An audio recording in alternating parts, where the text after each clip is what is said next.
बच्चों, आज हम जानने वाले हैं संख्या रेखा के विषय में। संख्या रेखा की मदद से किस तरह से जोड़ना है, किस तरह से घटाना है, किस तरह से गुणा करना है, किस तरह से भाग देना है, ये सारा चीज जो है आज हम जानने वाले हैं। तो शुरू से अंत तक आप बने रहिए और यदि चैनल में नए हैं तो इसे सब्सक्राइब कर लीजिए। चलिए शुरू करते हैं।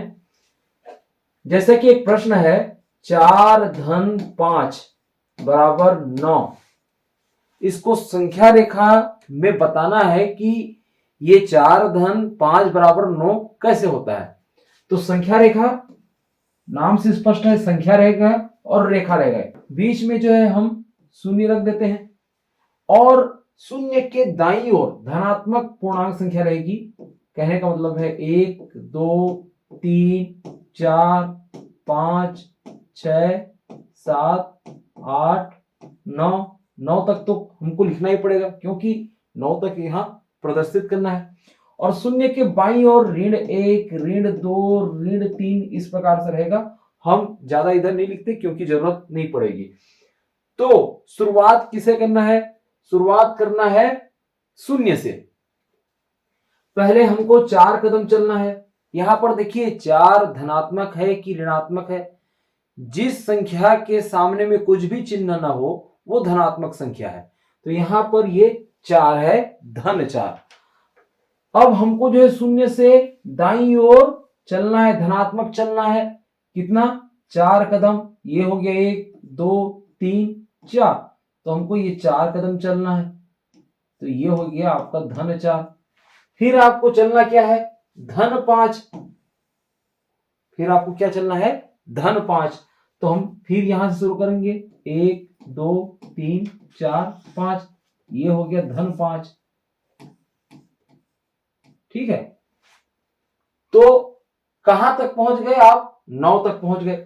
शून्य से यदि आप दाईं ओर 9 स्थान पर हैं तो इसका मतलब यह है कि धन 4 धन 5 बराबर 9। तो ये आपको संख्या रेखा में इसी तरह से आपको प्रदर्शित करना है। आशा है आपको समझ में आ गया होगा। अब आते हैं घटाने को लेकर के। मान लो ये घटाना है 5 ऋण 4 बराबर क्या होगा? 1। अब इसको हम संख्या रेखा में प्रदर्शित करेंगे तो वही यहां पर शून्य आपको लिखना पड़ेगा। इधर धनात्मक 1 2 3 4 5 6 7। ठीक है। अब यहां पर देखिए 5 है 4 है तो हमको जो है 7 तक की आवश्यकता नहीं पड़ेगी, लेकिन हम फिर भी लिख ले रहे हैं। इधर क्या रहेगा? ऋण 3 ऋण 4। ये इस प्रकार से आगे ये बढ़ेगा।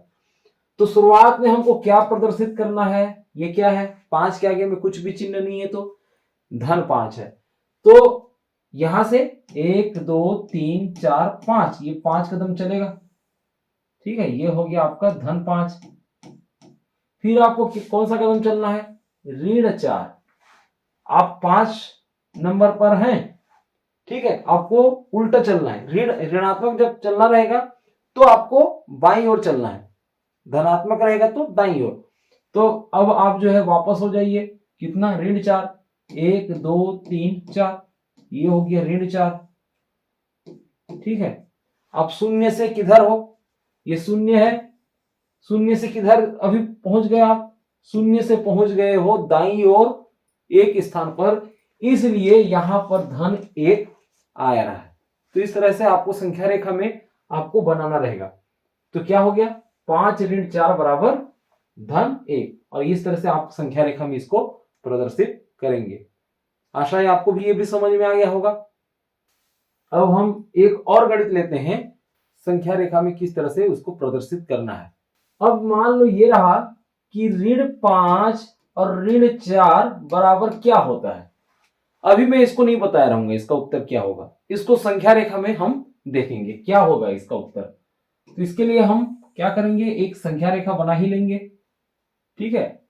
बीच में लिख देते हैं शून्य को और इधर 1 2 3 4 इस प्रकार से रहेगा। और इधर बाईं ओर 1 ऋण 2 ऋण 3 ऋण 4 ऋण 5 ऋण 6 ऋण 7 ऋण 8 ऋण 9 ये इस प्रकार से चलेगा। ठीक है, अब देखते हैं पहले क्या करना है आपको, ऋण 5 को प्रदर्शित करना है। तो शून्य में आप शुरुआत में क्या रहेगा, कोई भी शून्य में रहोगे तो ऋण 5 चलना है, मतलब ऋणात्मक संख्या चलना है। तो मैंने क्या बताया था, शून्य से बाईं ओर चलना है जब ऋणात्मक रहेगा तो ये 1 2 3 4 5 यहां आ गया, ये ऋण 5 आप आ गए। ठीक है, पीछे की ओर चले क्योंकि ऋणात्मक है। फिर उसके बाद आपको क्या चलना है, ऋण 4 चलना है। तो इसका मतलब वही बाईं ओर ही चलना है, ऋणात्मक चाल चलेगा तो इधर बाईं ओर चलना, और धनात्मक चाल चलना होगा तो दाईं ओर चलना।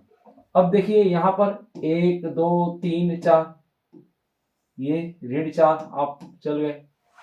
अब बताइए शून्य से किधर हो, शून्य से बाईं ओर हो, ये शून्य से बाईं ओर, तो बाईं ओर होने पर कौन सा उत्तर आएगा, ऋणात्मक उत्तर आएगा।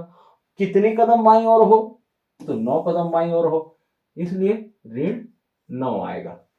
तो आशा है आपको समझ में आ गया होगा कि किस तरह से संख्या रेखा के द्वारा इस तरह से जोड़ना घटाना को जो है प्रदर्शित किया जाता है। आशा है आप लोगों को समझ में आ गया होगा। इसी तरीके से और गणित आपको पढ़ना है तो आप हमारे चैनल से जुड़ जाइए। बहुत बहुत धन्यवाद, नमस्कार।